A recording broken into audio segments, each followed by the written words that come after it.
so thank you for returning my channel once again.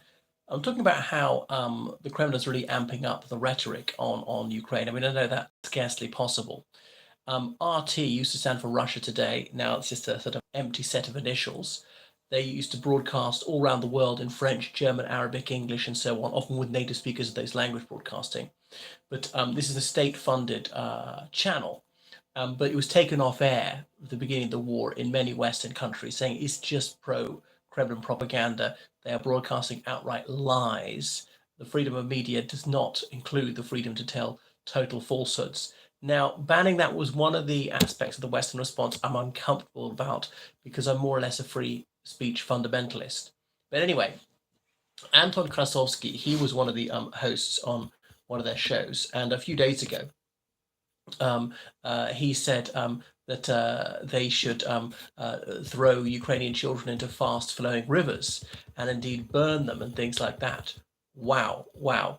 Burned in the hut, throw straight into a river with a strong current. That's any Ukrainian child who says that the Russian troops are occupiers, which they indubitably are occupiers. So really, that is staggering.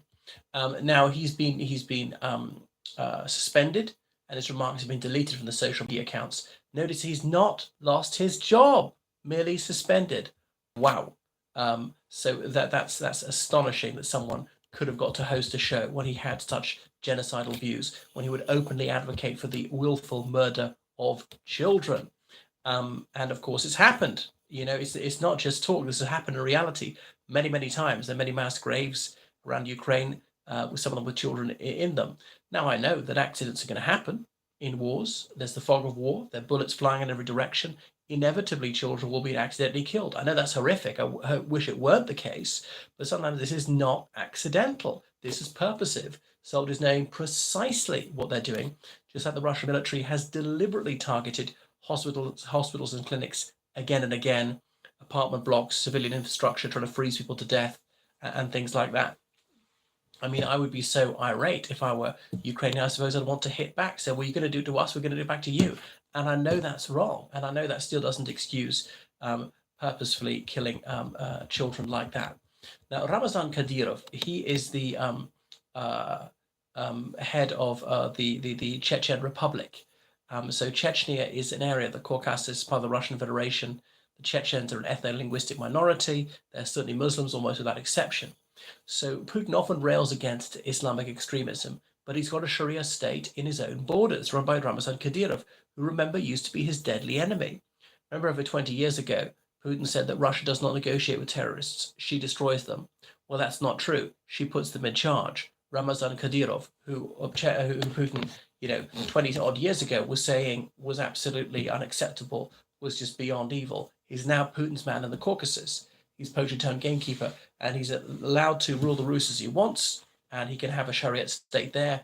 He can murder gays and so on, and force women to wear headscarves and ban alcohol and things like that, just so long as he keeps it within the Russian Federation. And there's a deal that Kadyrov is happy to accept, to have his Taliban-style theocracy, and just stay as part of Russian Federation, to bring his sons under military age to the front line, supposedly.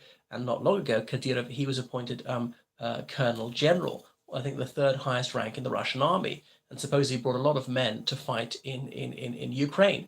And now Kadyrov has gone a step further and claiming that the whole of Ukraine is part of Russia, not just the 4 regions they recently claimed, or Crimea, which they claimed way back in 2014.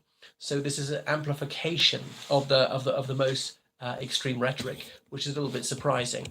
But yet he has publicly lacerated the Russian top brass for their lassitude, ineptitude, incompetence, just failure to win the war this far in. So he's an absolute sycophant, held a special parade for Putin's birthday, and things like that.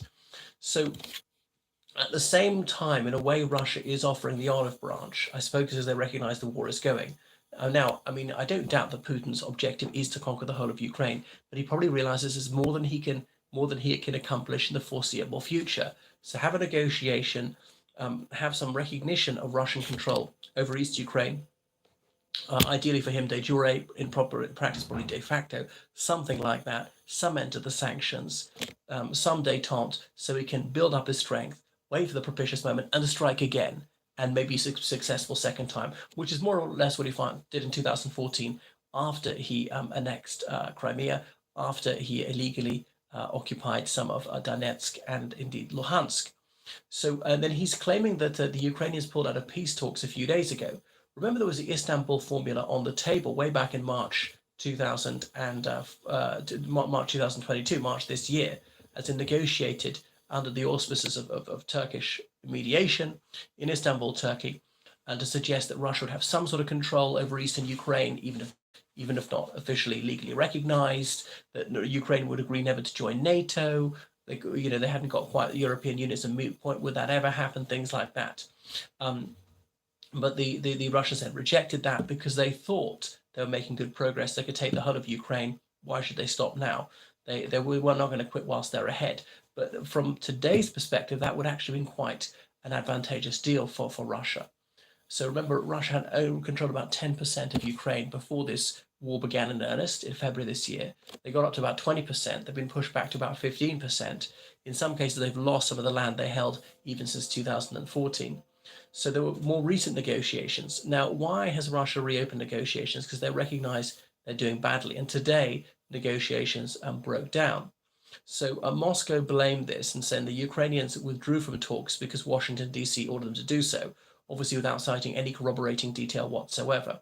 So Putin's official spokesman is Dmitry Peskov, who speaks near perfect English. And anyway, he claims that he's obviously blaming the Ukrainians for the negotiations failing. Now, on the one hand, there would seem to be a certain logic to that because this deal was going to be so favorable to Russia. But the thing is, Russia thought they could win, so why would they agree to this, even as an interim solution? Trying to obviously turn the Americans and the Ukrainians against each other. Remember, before February, they tried to negotiate with the United States over the head of the Ukrainians on the ground that Ukraine doesn't actually exist. It's not a sovereign state, despite Russia officially recognizing it as an independent country of diplomatic relations to it. There's all this double think. There's all this flagrant lying. There's all this most nauseating hypocrisy from the Putin regime. He really is vile. He is the lowest of the low. Anyway, Putin just yesterday is meeting the president of Guinea-Bissau, and he was telling the African gentleman that he is willing to negotiate with his Ukrainian analog. But yeah, we will see. So I think Russia's even open to talks, partly because things on the battlefield are going quite badly for them, which is why they might partly want to get something out of it. But anyway, President Volodymyr Zelensky said, well, they are willing to talk, but only when bombardment ceases of Ukrainian cities and infrastructure and things like that. Stop threatening to nuke Ukraine. Stop blocking Ukrainian Black Sea seaports from exports and things like that. Anyway, so that is the latest. There's really not much further they can go. People like Kadyrov have already demanded the use of nuclear weapons in Ukraine. Now, you might say he's something of a fringe figure. He's seen as a wild man from the Caucasus, will say things that a mainstream Russian politician won't say. But others are not very far off that.